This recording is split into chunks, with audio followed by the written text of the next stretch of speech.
Alright guys, so at our 11 o'clock position, you actually can see this distortion in the water here. So, oh yeah, and there's our calf, a little in front of that distortion. So that distortion in the water is actually known as a fluke. Oh my goodness. That was legit. Alright guys, that was awesome. That was really cool. Did you get that? There's more distortion. I got it. Yeah. That's great. Wow, what a cool breed. Okay. Oh, That hold was on. awesome. Wait till later. Keep Okay. in mind that mom, 90,000 pounds, guys. Okay, that's a lot of oil out of the water there. Oh my goodness. Again, yes, as Captain said, you guys can see a bigger distortion in the water now.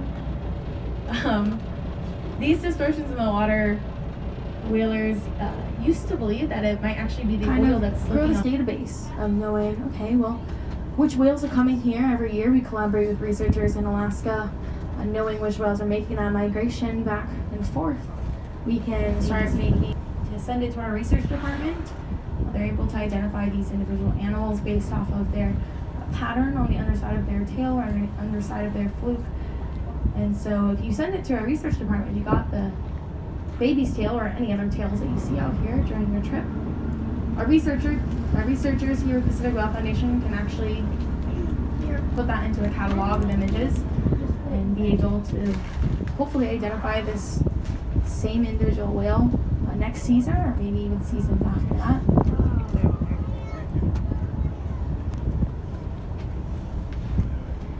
And so that's actually what we do here at Pacific Whale Foundation in terms of our research.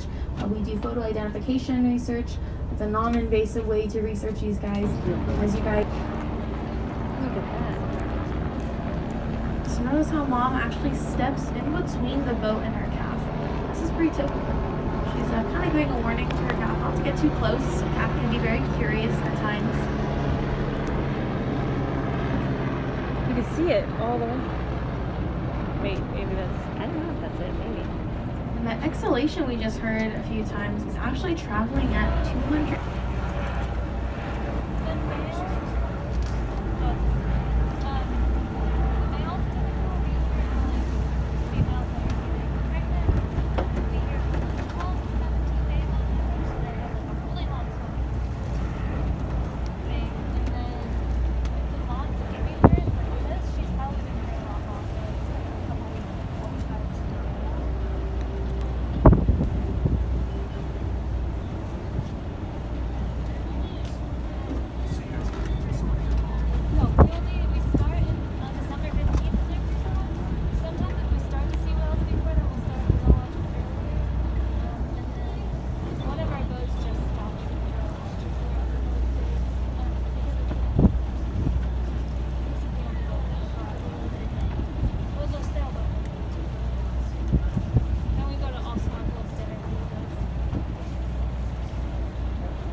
You'll notice that mom will never stray too far away from her calf.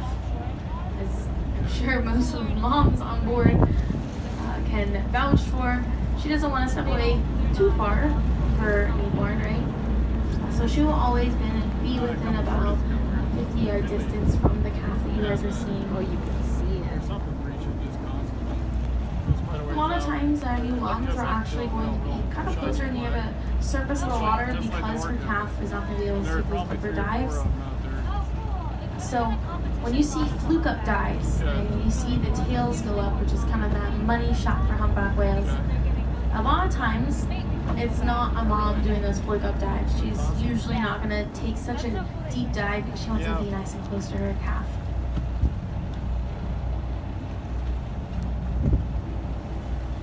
This is the picture of the mama whale breaching by our boat, which is the whale coming up out of the water.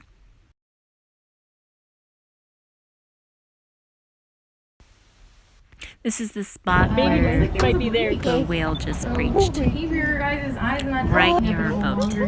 So cool. Oh my goodness. I just didn't get it on video. There is a phrase in Hawaii that we use if we want somebody to do something again. That phrase is hana ho. Okay, so maybe we should ask these whales to hana ho. By the way, that relationship is only about a year long. No, yeah, good question.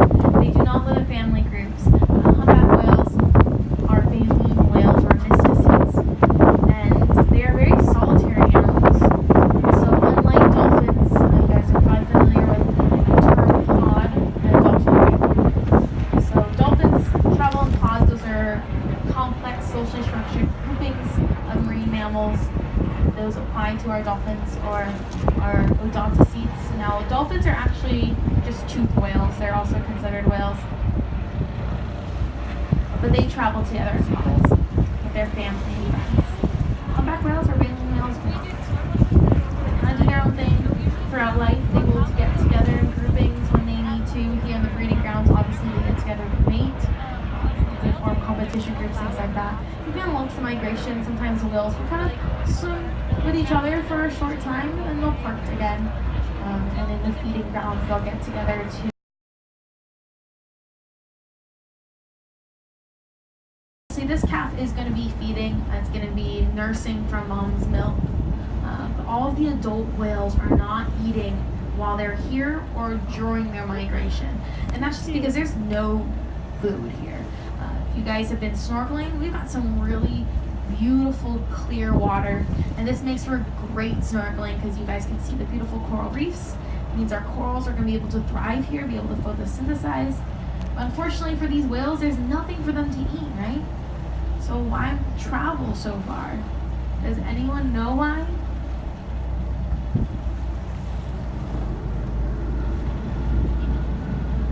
Yeah, so it is safer for them to breed here. The reason, there's actually a few reasons. Again, mention that warm water. Ooh, there's a big splash over there at 1 o'clock. I don't know what happened, but there's a big splash. I'm gonna guess maybe a breach. So keep that in mind too. We still got Mama over here on her back, just keeping up her pectoral slaps. We still got a calf right next to her, slapping her tail. But back to why they migrate here. So we got warm water here in the Hawaiian Islands, right? This is really important. It means that one, their only natural predator, which is the orca, the killer whale, is not going to be present. The orca, the killer whale, likes those cooler waters more up north. So this is a great location because they don't have to deal with their young calves being preyed on. Now, warm water is actually really important for the calf because the calf is born with very little blubber in addition to that. Big tail slap from calf here. So in order for these newborn whales to be able to survive and kind of learn these behaviors, learn how to be a whale, learn how to swim, learn how to breathe, learn how to tail slap, the mom's gonna go ahead and swim herself down to some warm waters to give birth. And that breaching behavior we actually saw from this calf, not only is it a form of exercise, but also increases their myoglobin, which is just an oxygen-binding protein, and that helps build their blubber as well.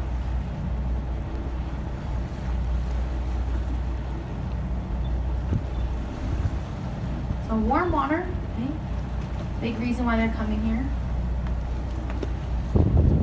Another reason actually has to do with the islands around you guys, especially here in Hawaii. So this population, the North Pacific population, has about 20,000 whales. Now we get about 60% of that. So we get about 12,000 whales coming in through the Hawaiian Islands. So this is definitely the more popular breeding grounds, and that's because of the islands around you guys. So I encourage you guys at some point during your trip to take in the islands. We've got Maui here off to the port side. We've got Kaho'ola Bay right in front of us. Lanai off to the starboard side, and you've got Molokai behind us. These 4 islands is known as Maui Nui, which means Big Maui. And that's because these islands actually used to be connected. So we're sitting in a body of water that is just a sunken basin that used to connect all 4 islands, all 4 land masses. And because of that, the water in this area, in Maui Nui, is really shallow. So on average, it'll be about 200 to 300 feet deep, getting not much deeper than about 600 feet. So really, really shallow for these humpback whales. Another great reason why these whales are coming here. They've got physical protection from the islands, nice shallow water, warm, clear water. It really makes for the perfect breeding grounds.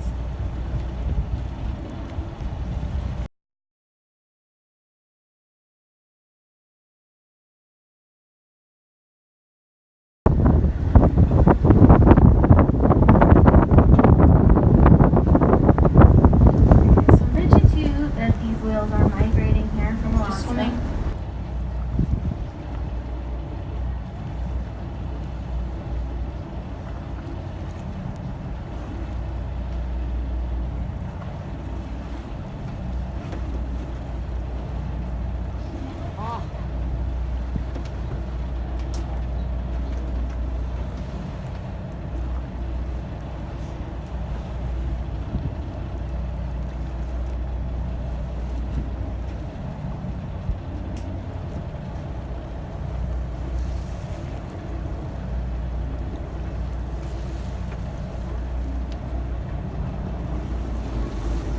Do a marathon. It has to go back up to Alaska. And so this calf is exercising, trying to build up its muscles. That way it can make that long migration.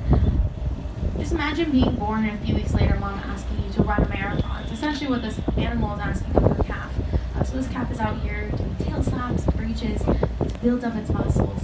That way it can make that long migration back up to Alaska, back up to the feeding grounds.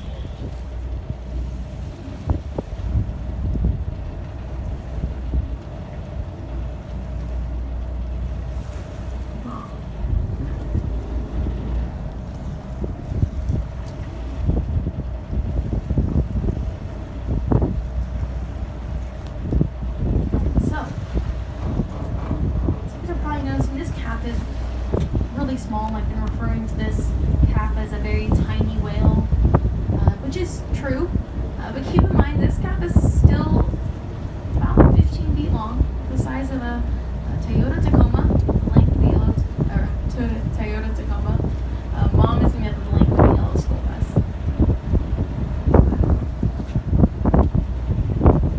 So significantly smaller than the adult, obviously, but still quite a large animal.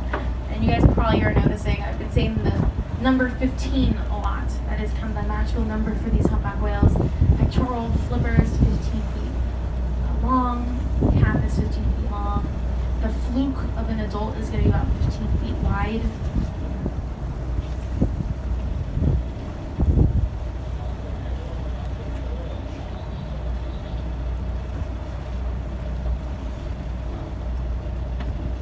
And some more tail slapping from this calf here.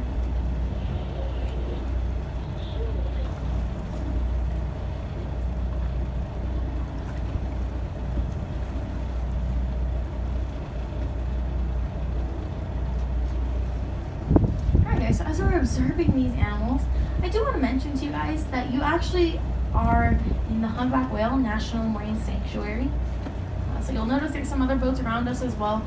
There is a federal law out here that we all abide by, and that's that we can't approach these animals closer than 100 yards. So we're going to stay at least 1 football field length away from these guys.